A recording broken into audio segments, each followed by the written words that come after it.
Alors donc moi je suis né à Ronc depuis 60 ans maintenant.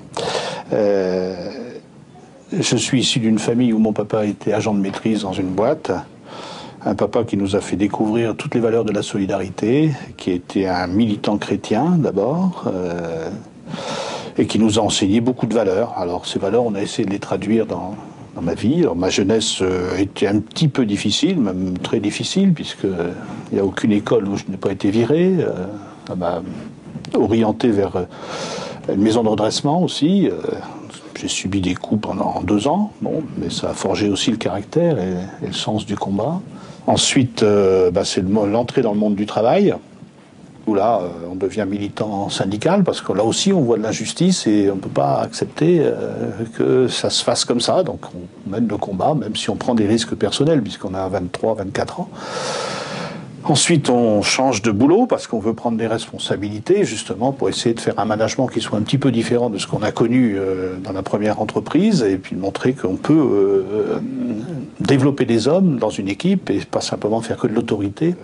À Roubaix en mai 68, où là aussi on a mené le combat parce qu'on avait des choses à dire et on ne pouvait pas être dans une société où on nous disait il ne peut pas y avoir de l'économique et du social en même temps, et puis nous on disait mais si, on ne peut pas avoir un développement économique de notre pays sans qu'il y ait une vision sociale et qu'on accompagne toutes les populations qui sont en difficulté. Jusqu'à la rencontre avec André Gabet en 90, donc au démarrage de Tricelec Dunkerque, où là, effectivement, on a pu à la fois mettre en accord ce qu'on disait en 68, c'est-à-dire est-ce qu'on peut faire de l'économique et du social, et on a démontré avec Tricelec, entre autres, que les deux étaient possibles, quoi. Donc la ville,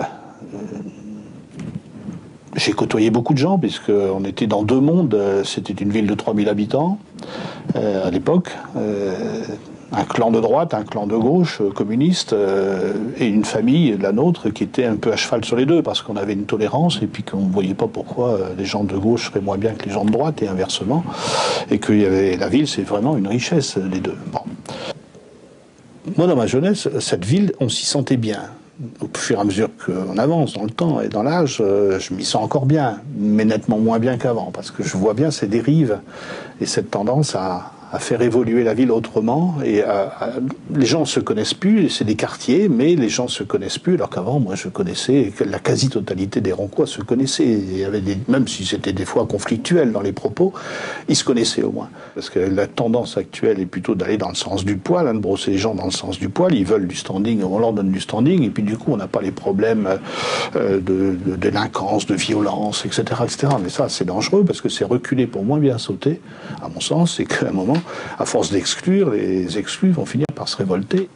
Donc il faut qu'on pense autrement la ville, et pas simplement qu'un développement uniquement de l'habitat. Il faut aussi penser équilibre avec l'économique.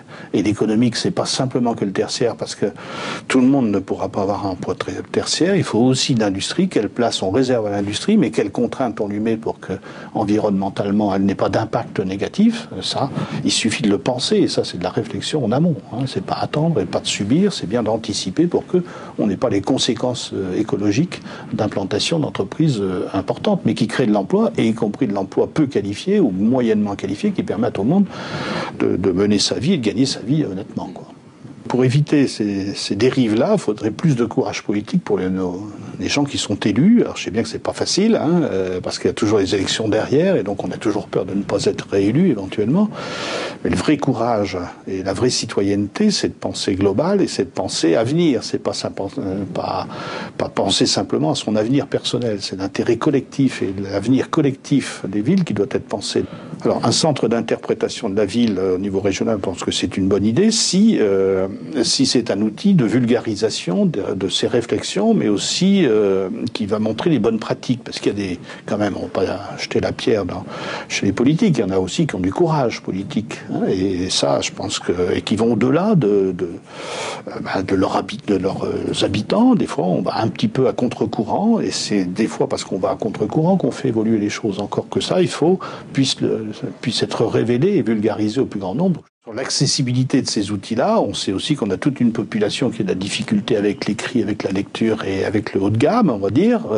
Par contre, sur le multimédia, énormément de gens maintenant maîtrisent, et puis c'est vraiment un bon outil de vulgarisation. Il faut aussi savoir, dans cet outil-là, faire des rappels à la loi, puisqu'on voit aussi qu'il y a certaines communes qui n'appliquent pas le droit, hein, donc c'est quand même un peu fort de café qu'on impose le droit à tous les citoyens, et puis que certaines municipalités et certains élus ne l'appliquent pas et ne sont pas sanctionnés pour autant. Donc il faut, plutôt que de faire de la répression, faire de la pédagogie, mais aussi responsabiliser, hein, et conscientiser chacun. Sur la coursive, là. Ouais, sur la coursive. Ok. Alors on y va. Donc voilà.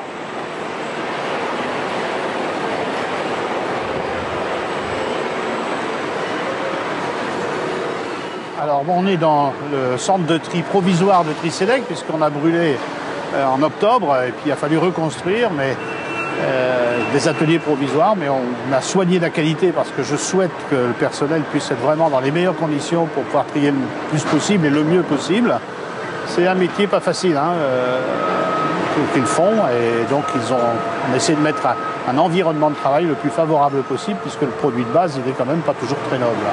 C'est certainement le point d'orgue de toute ma vie, parce que à la fois j'ai pu mettre en application tout ce que je disais déjà, tous mes combats, tous mes modes de pensée, que ce soit sur l'exclusion, c'est-à-dire j'ai décidé de ne pas sélectionner ces gens, de dire voilà, je vous fais confiance et je vous donne du boulot. Hein, dès qu'on a de la place, ce sera possible.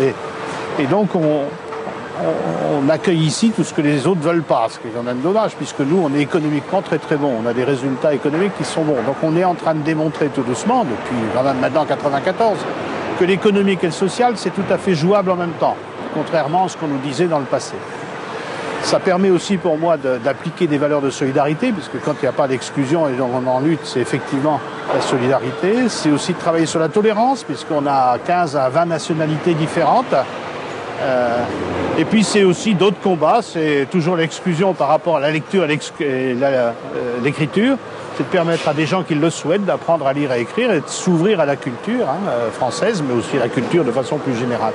Voilà, donc ça c'est vraiment je dirais, j'arrive à 60 ans, donc je vais bientôt partir en retraite, mais c'est vraiment le point d'orgue de tout ce que j'ai fait dans ma vie, quoi. Quel est le rapport avec la ville? Est-il indirect?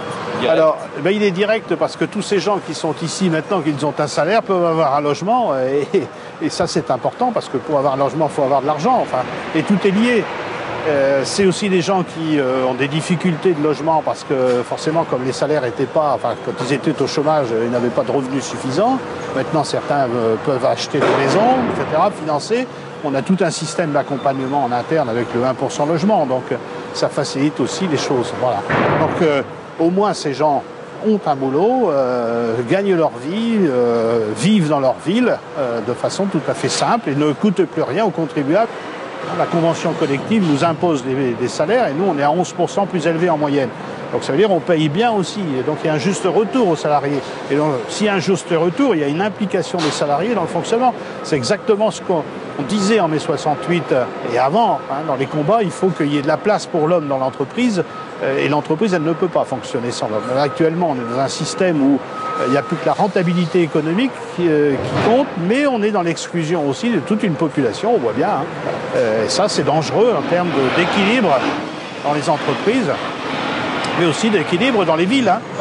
Je pense que c'est important aussi qu'on ait encore des usines, parce que tous ces gens qui sont là, on en a 20% qui ne savent pas lire et pas écrire, ça veut dire que ces gens-là ne pourront jamais travailler dans des bureaux ou dans le tertiaire. Enfin, il faut aussi des industries où ils puissent complètement apporter leur force de travail et leur implication à des entreprises qui en ont besoin. Le problème, c'est que dans la ville maintenant, quand on parle industrie, on dit tout de suite c'est pollution, et donc du coup on rejette l'industrie et on ne fait que du tertiaire. Ça, c'est dangereux parce que du coup, il y a toute une population qui ne peut plus vivre parce qu'elle n'a plus les moyens de trouver du boulot.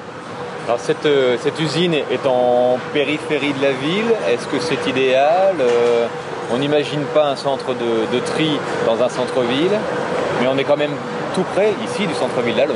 Effectivement, on est à 3 km au gros maximum du centre de ville d'Halluin. On est à 1,5 km de celui de Ronques, donc on est vraiment pas très loin, mais suffisamment en extérieur. C'est ça aussi d'avoir une zone qui soit à la fois un peu rurale et un peu urbaine, et avoir encore des espaces qui permettent, et des zones qui permettent d'accueillir des entreprises comme la nôtre.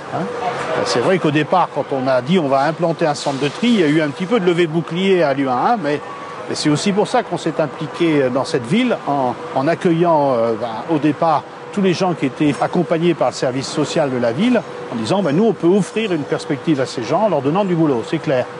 Et du coup on fait admettre l'entreprise plus facilement dans le territoire, parce qu'elle apporte aussi une bouffée d'oxygène à des gens qui n'avaient plus beaucoup de perspectives de développement et d'avenir personnel. On est là pour vivre ensemble. La ville, elle doit offrir ce vivre ensemble. Alors, ensemble, c'est tous, c'est pas la grande majorité, c'est pas l'élite, c'est pas ceux qui ont les moyens financiers, c'est y compris ceux qui sont dans la situation d'exclusion, de chômage, de difficultés de santé, etc. Il faut que la ville, elle pense à tout, pas simplement à une partie.